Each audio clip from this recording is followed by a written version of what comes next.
ತಮಿಳುನಾಡಿನಲ್ಲಿ ನಡೆದಿದ್ದಂತಹ ಪೊಲ್ಲಾಚಿ ಲೈಂಗಿಕ ದೌರ್ಜನ್ಯ ಪ್ರಕರಣಕ್ಕೆ ಸಂಬಂಧಪಟ್ಟಂತೆ ಆರೋಪಿಗಳಿಗೆ ಇದೀಗ ಶಾಕ್ ಎದುರಾಗಿದೆ. ಇಡೀ ದೇಶ ಈ ಪ್ರಕರಣಕ್ಕೆ ಬೆಚ್ಚಿ ಬಿದ್ದಿತ್ತು. ಅನೇಕ ಯುವತಿಯರು ಮಹಿಳೆಯರನ್ನ ಬ್ಲಾಕ್ ಮೇಲ್ ಮಾಡಿ ಅತ್ಯಾಚಾರ ಮಾಡಿದಂತಹ 9 ಅಪರಾಧಿಗಳಿಗೆ ಜೀವಾವಧಿ ಶಿಕ್ಷೆಯನ್ನ ಮಹಿಳಾ ಕೋರ್ಟ್ ಪ್ರಕಟ ಮಾಡಿದೆ. ಜೀವಾವಧಿ ಶಿಕ್ಷೆ ಪ್ರಕಟ ಮಾಡಿದೆ ಮಹಿಳಾ ಕೋರ್ಟ್. ಸಂತ್ರಸ್ತ ಮಹಿಳೆಯರಿಗೆ ಒಟ್ಟು 85 ಲಕ್ಷ ರೂಪಾಯಿ ಪರಿಹಾರ ನೀಡೋದಕ್ಕೂ ಆದೇಶ ಕೊಟ್ಟಿದೆ.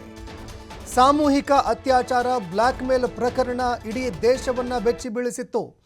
ಈ ಕಿರಾತಕರು ಮಾಡಿದಂತಹ ಅಪರಾಧಕ್ಕೆ ಇಡೀ ದೇಶ ಒಂದು ಕ್ಷಣ ಬೆಚ್ಚಿ ಬಿದ್ದಿದ್ದು. 30 ರಿಂದ 40 ವರ್ಷ ವಯಸ್ಸಿನವರು ಅನ್ನುವಂತಹ ಮಾಹಿತಿಗಳು ಲಭ್ಯವಾಗ್ತಾ ಇದೆ. ಈ ಎಲ್ಲ ಅಪರಾಧಿಗಳು ಕೂಡ 30 ರಿಂದ 40 ವರ್ಷ ವಯಸ್ಸಿನವರು. ಇಡೀ ತಮಿಳುನಾಡು ಅಂತಾರಾಷ್ಟ್ರೀಯ ಮಟ್ಟದಲ್ಲಿ ರಾಷ್ಟ್ರ ಮಟ್ಟದಲ್ಲಿ ತಲೆ ತಗ್ಗಿಸಿದಂತಹ ಪ್ರಕರಣ ಇದು. ತಮಿಳುನಾಡಿನ ವಿಧಾನಸಭೆಯಲ್ಲೂ ಕೂಡ ಈ ಪ್ರಕರಣ ಪ್ರತಿಧ್ವನಿಸಿತ್ತು. ಇನ್ನು ಅದೇ ರೀತಿಯಾಗಿ ಈ ಆರೋಪಿಗಳ ವಿರುದ್ಧ 2018ರಿಂದ ಪ್ರಕರಣ ದಾಖಲಾಗಿ ವಿಚಾರಣೆ ಆರಂಭವಾಗುತ್ತೆ, ತನಿಖೆ ಆರಂಭವಾಗುತ್ತೆ. ಅದಾದ ನಂತರ ಈ ಎಲ್ಲ ಆರೋಪಿಗಳ ವಿರುದ್ಧ ಆರೋಪ ಕೂಡ ಸಾಬೀತಾಗತ್ತೆ. ಇದೀಗ ಮಹಿಳಾ ಕೋರ್ಟ್ ಈ ಆರೋಪಿಗಳಿಗೆ ಶಿಕ್ಷೆ ಕೂಡ ಪ್ರಕಟ ಮಾಡಿದೆ. ಜೀವಾವಧಿ ಶಿಕ್ಷೆ ಪ್ರಕಟ ಮಾಡಿ ಆದೇಶ ಹೊರಡಿಸಿದೆ. ಇನ್ನು ಈ ಪ್ರಕರಣ ಏನು ಅಂತ ನೋಡೋದಾದರೆ, ಪೊಲ್ಲಾಚಿಯಲ್ಲಿ 2016 ಮತ್ತು 2018ರ ನಡುವೆ ನಡೆದಂತಹ ಘಟನೆ ಇದು. 50ಕ್ಕೂ ಹೆಚ್ಚು ಮಹಿಳೆಯರ ಮೇಲೆ ಅತ್ಯಾಚಾರ ಚಿತ್ರೀಕರಣ, ಅತ್ಯಾಚಾರದ ವಿಡಿಯೋ ಇಟ್ಕೊಂಡು ಬ್ಲ್ಯಾಕ್ ಮೇಲ್ ಮಾಡಿದಂತಹ ಒಂದು ಆರೋಪ ಕೇಳಿಬಂದಿತ್ತು. ಬ್ಲ್ಯಾಕ್ ಮೇಲ್ ಮಾಡಿ ಪದೇ ಪದೇ ಸಾಮೂಹಿಕ ಅತ್ಯಾಚಾರ ಎಸಗಿದಂತಹ ಒಂದು ಗಂಭೀರವಾದಂತಹ ಪ್ರಕರಣ ಬೆಳಕಿಗೆ ಬಂದಿತ್ತು. ಸಂತ್ರಸ್ತ ಮಹಿಳೆಯರೇನಿದ್ದಾರೆ ಅವರು ಹೆಚ್ಚಿನವರು ಕಾಲೇಜಿನ ವಿದ್ಯಾರ್ಥಿನಿಯರು ಕೂಡ ಆಗಿದ್ದರು. ಅದಾದ ನಂತರ ಓರ್ವ ಯುವತಿ ಪ್ರಕರಣವನ್ನು ಬೆಳಕಿಗೆ ತರ್ತಾರೆ. ಫೆಬ್ರವರಿ 24, 2019ರಂದು ಪ್ರಕರಣ ಬೆಳಕಿಗೆ ಬರುತ್ತೆ.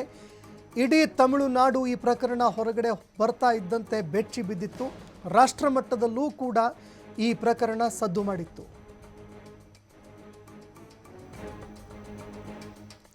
ಈ ಬಗ್ಗೆ ಮತ್ತಷ್ಟು ಮಾಹಿತಿ ಕೊಡ್ತಾರೆ ನನ್ನ ಕಲೀಗ್ ಪ್ರಭು.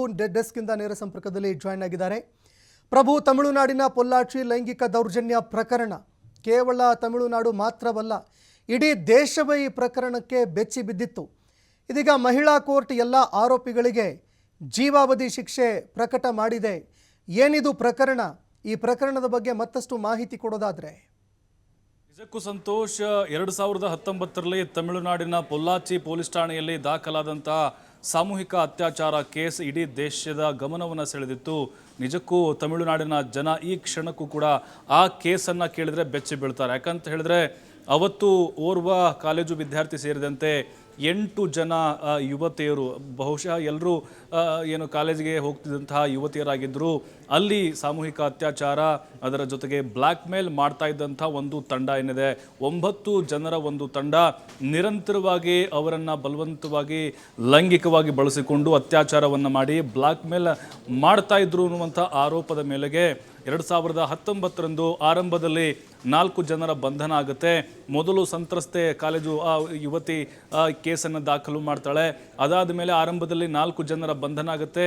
ಅವರ ಹೇಳಿಕೆಯನ್ನು ಆಧಾರವಾಗಿ ಇಟ್ಕೊಂಡು ಮತ್ತೊಬ್ಬ ಪ್ರಮುಖ ಆರೋಪಿಯನ್ನು ಕೂಡ ಬಂಧಿಸ್ತಾರೆ.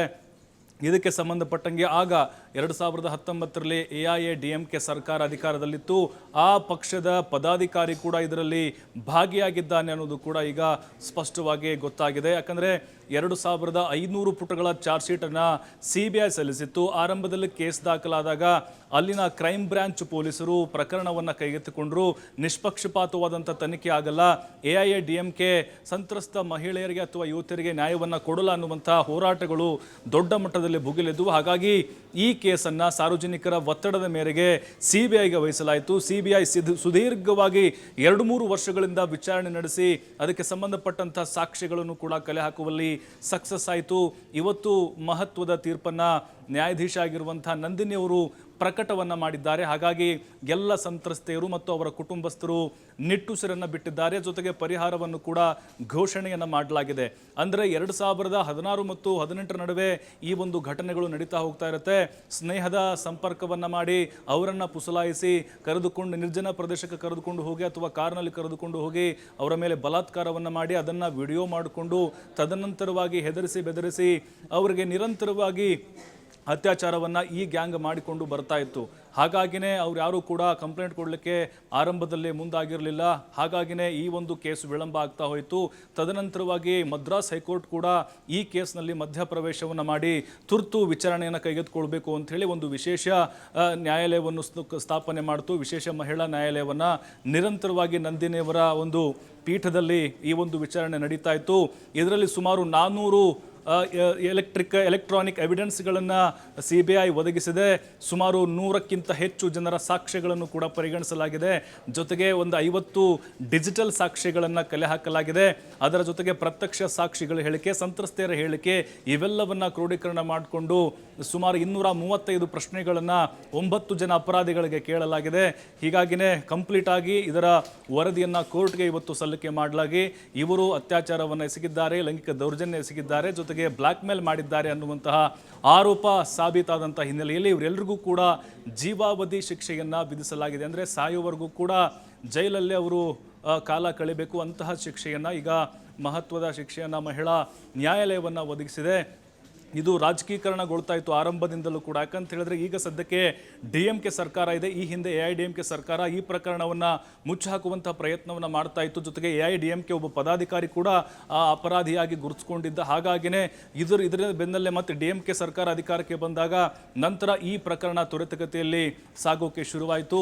ನಿರಂತರವಾಗಿ ಅತ್ಯಾಚಾರ ಎಸಗಿದಂತಹ ಸ್ಥಳಗಳಾಗಿರಬಹುದು, ಇವರು ವ್ಯವಸ್ಥಿತವಾಗಿ ಒಂದು ವಾಟ್ಸಪ್ ಗ್ರೂಪನ್ನು ಮಾಡಿಕೊಂಡು ಅದರಲ್ಲೂ TN41 ಕಿಲಾಡಿ ಬಾಯ್ಸ್ ಅಂತ ಒಂದು ವಾಟ್ಸಪ್ ಗ್ರೂಪನ್ನು ಮಾಡಿಕೊಂಡು ಅದರಲ್ಲಿ ಅಶ್ಲೀಲ ವಿಡಿಯೋಗಳು ಮತ್ತು ಯಾರ್ಯಾರ ಮೇಲೆ ಇವರು ಲೈಂಗಿಕ ದೌರ್ಜನ್ಯವನ್ನು ಎಸಗಿದ್ರು ಆ ಯುವತಿಯರ ವಿಡಿಯೋವನ್ನು ಕೂಡ ಶೇರ್ ಮಾಡಿಕೊಂಡು ವಿಕೃತಿ ಮೆರಿತಾ ಇದ್ರು. ಜೊತೆಗೆ ಕೆಲವೊಂದಿಷ್ಟು ಮಹಿಳೆಯರಿಗೆ, ಸಂತ್ರಸ್ತ ಮಹಿಳೆಯರಿಗೆ ಬೆಲ್ಟ್ನಿಂದ ಹೊಡೆದಿದ್ರು. ಆ ವಿಡಿಯೋ ಕೂಡ ಸಿಕ್ಕಾಪಟ್ಟೆ ತಮಿಳುನಾಡಿನಾದ್ಯಂತ ವೈರಲ್ ಆಗಿತ್ತು. ಹಾಗಾಗಿ ಜನಾಕ್ರೋಶ ವ್ಯಕ್ತವಾದಂಥ ಕಾರಣದಿಂದಲೇ ಆರೋಪಿಗಳ ಸಂಖ್ಯೆ ಹೆಚ್ಚಾಗ್ತಾ ಬಂತು. ಸುಮಾರು 9 ಜನ ಆರೋಪಿಗಳು, ಅಪರಾಧಿಗಳು ಅಂಥೇಳಿ ಘೋಷಣೆಯನ್ನು ಮಾಡಲಾಗಿ ಈಗ ಮಹತ್ವದ ಆದೇಶ ಹೊರಬಂದಿದೆ. ಈಗ ಆ ಸಂತ್ರಸ್ತ ಮಹಿಳೆಯರಿಗೆ ಇನ್ನೂ ಹೆಚ್ಚಿನ ಸಹಾಯಧನವನ್ನು ಕೊಡಬೇಕು, ಜೊತೆಗೆ ಸರ್ಕಾರಿ ಉದ್ಯೋಗವನ್ನು ಕೊಡಬೇಕು ಅನ್ನುವಂತಹ ಒತ್ತಾಯ ಸಾರ್ವಜನಿಕ ವಲಯದಲ್ಲಿ ಬಹಳ ದೊಡ್ಡ ಮಟ್ಟದಲ್ಲಿ ಕೇಳಿ ಬರ್ತಾ ಇದೆ. ಈಗಾಗಲೇ ನಟ ವಿಜಯ್ ಆಗಿರಬಹುದು, DMKಯ ಕೆಲವೊಂದಿಷ್ಟು ಸಚಿವರು, ಸ್ಟಾಲಿನ್ ಕೂಡ ಈ ತೀರ್ಪನ್ನು ಸ್ವಾಗತ ಮಾಡಿದ್ದಾರೆ.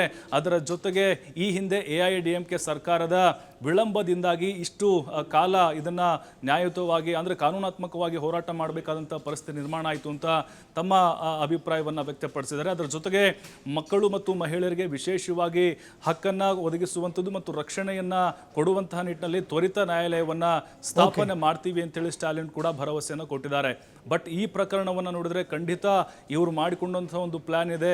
ಹೆದರಿಸಿ ಬೆದರಿಸಿ ಮತ್ತೆ ಅವ್ರ ಪೋಷಕರಿಗೂ ವಿಡಿಯೋವನ್ನು ಕಳಿಸ್ತೀವಿ ಅಂತ ಹೇಳಿ ನಿರಂತರವಾಗಿ ವರ್ಷಾನುಗಟ್ಟಲೆ ಇವರು ಅತ್ಯಾಚಾರವನ್ನು ಮಾಡಿಕೊಂಡು ಬರ್ತಾ ಇದ್ರು. ಹಾಗಾಗಿನೇ ಇಲ್ಲಿ ಸಾಕ್ಷಿಗಳನ್ನು ಕೂಡ ಬಹಳ ಗಂಭೀರವಾಗಿ ಪರಿಗಣಿಸಲಾಯಿತು.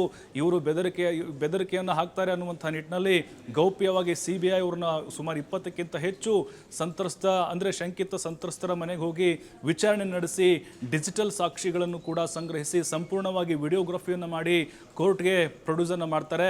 ಆ ಸಂದರ್ಭದಲ್ಲಿ ಇವರು ಕೃತ್ಯವನ್ನು ಎಸಗಿರುವುದು ಸಾಬೀತಾಗಿ ಮತ್ತು FSL ಕೆಲವೊಂದಿಷ್ಟು ರಿಪೋರ್ಟ್ಗಳು ಕೂಡ ಪ್ರತಿಕೂಲವಾಗಿ ಬಂದಿರುವುದರಿಂದಾಗಿ ಇವರು ಅಪರಾಧಿಗಳಂತೇಳಿ ಸಾಬೀತು ಮಾಡಲಾಯಿತು. ಇಡೀ ದೇಶಾದ್ಯಂತ ಸಂಚಲನಕ್ಕೆ ಕಾರಣದಂತಹ ಈ ಪ್ರಕರಣ ಏನಿದೆ ಇದು ನಿಜಕ್ಕೂ ಮಹತ್ವವಾದಂತಹ ತೀರ್ಪು.